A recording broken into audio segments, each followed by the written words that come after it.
Before I start the eulogy, I crave your indulgence to permit me to read a tribute from a dear, beloved, and special friend of Conce's. It goes like this. His distinctive voice resonating. This is ZIZ Broadcasting.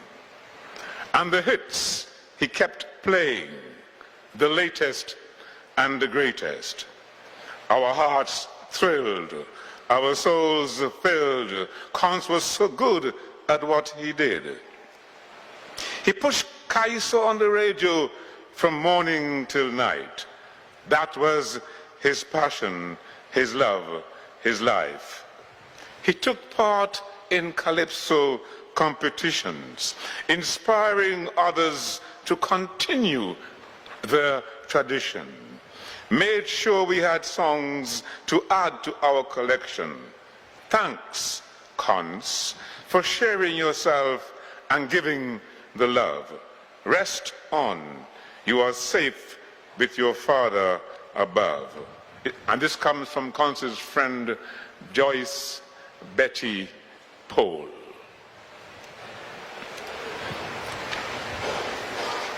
I now move to attempt to eulogize my brother Conce. Sunrise, July 7th, 1949. Sunset, August 9th, 2024. Winston Constantine Edwards, a.k.a. Conce, Lord Black, Buffalo Soldier, the fourth son of Cecil and Irene Edwards, both deceased, was born in Otters, Antigua and Barbuda, but lived most of his life in his beloved St. Kitts and Nevis.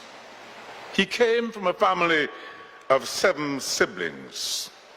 He was the father of 4, Vincent Brombill, Dwayne Edwards, now deceased, Garland Edwards Richards, and Consil Edwards, and the grandfather of 5, Cherise Francis, Victoria and Nicholas Brombill, Star and Shania Williams. It was at the Sandy Point Junior and the senior schools, the St. Paul School, Shepherd's School, and the Teacher Willie School that he enjoyed his early education. The St. Kitts and Nevis Grammar School provided him with the high level of secondary education that enabled him to qualify for entry into the School of Media and Communication at the Mona campus of the UWI Jamaica, where he successfully pursued studies leading to the diploma in mass communication. Conce was very stubborn growing up, but clever. He was able to outsmart the smartest among us. Always want to fight. And here, he was 2 years younger than I. And he always wanted to fight with me. Because you see, Conce, as you heard before, stammered a lot.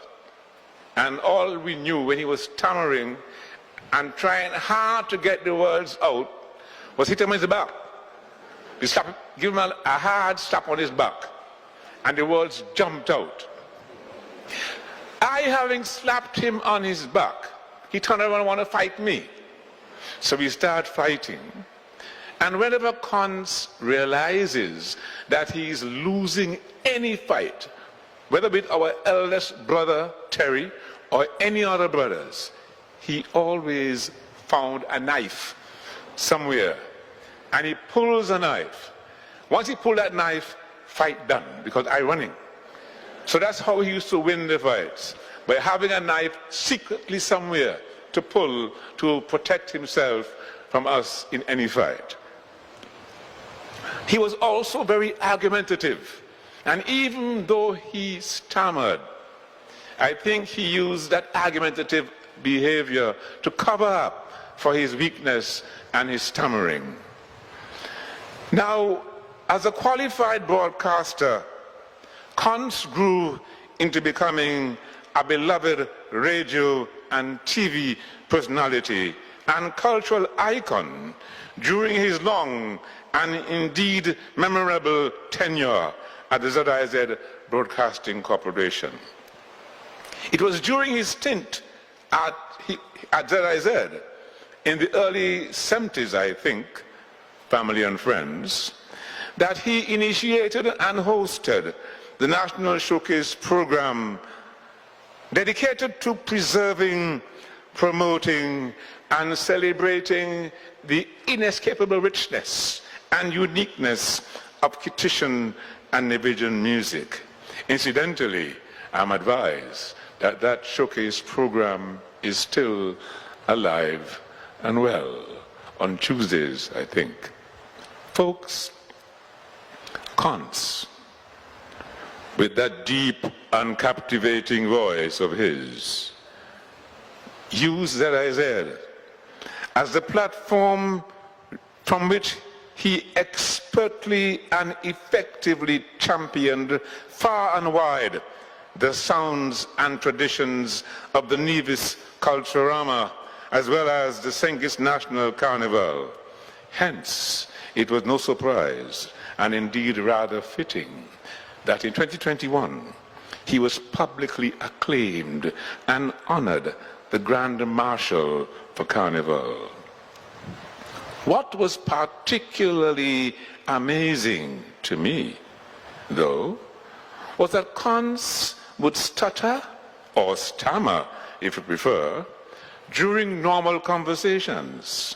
But you put a mic in front of Cons, and Cons was fluent for days and extra days. Now, I am satisfied, however, that all of us here present and all others within the sound of my voice will really and truly agree that Cons was a walking history book of Calypso, a walking Google platform of Calypso, a walking encyclopedia of Calypso, whether it was local or regional. Cons was an all-arounder when it came to music. While his program on ZIZ focused on local music, his program on Win FM was dedicated to vintage Calypso from across the English-speaking Caribbean region. He was generous, as you heard before, to a fault. Cons would give away the last shirt on his back. That's the kind of guy he was. Also, and above all else, his commitment to and unconditional love for his children were unmistakable. But then he was also dedicated to country as well. For I am sure many of you can recall that over the years, whenever our country was being affected by a tropical storm or hurricane, Cons was out there at Springfield on ZIZ, single-handedly taking us around the clock with soothing and comforting and inspirational music, which formed a wonderful backdrop for the storms that were affecting us at that time, keeping the nation abreast of developments as the storm or the hurricane or whatever pestilence it was affecting our country. Now, as we turn the spotlight on Cons, the performer, the Calypsonian, the entertainer, we saw him undergo a complete transformation. He became the incomparable, the indomitable, the distinguished and most excellent Lord Black, or His Worship, Lord Black. A prolific composer and writer of calypso, as well as a top entertainer who always commanded the affection, attention, and admiration of the discerning lovers of authentic calypso, with its emphasis on wit, humor, and the play on words, or double entendre, if you prefer.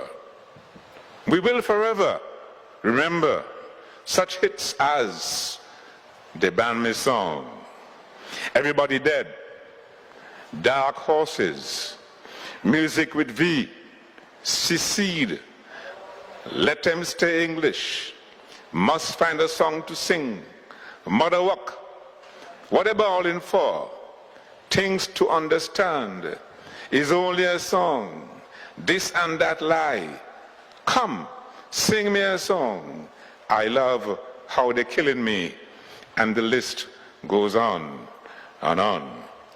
Family and friends, today we can freely celebrate the life and times of Winston Constantine Edwards, because the joy he has brought to so many hearts in so many ways will live on forever, even though he's no longer with us. Let me close now by expressing, on behalf of the Edwards family, most profound gratitude to the caretakers who ministered to his well-being and welfare over the years. Hooray, Lord Black! Hooray, Cons! Rest in peace eternal. I thank you.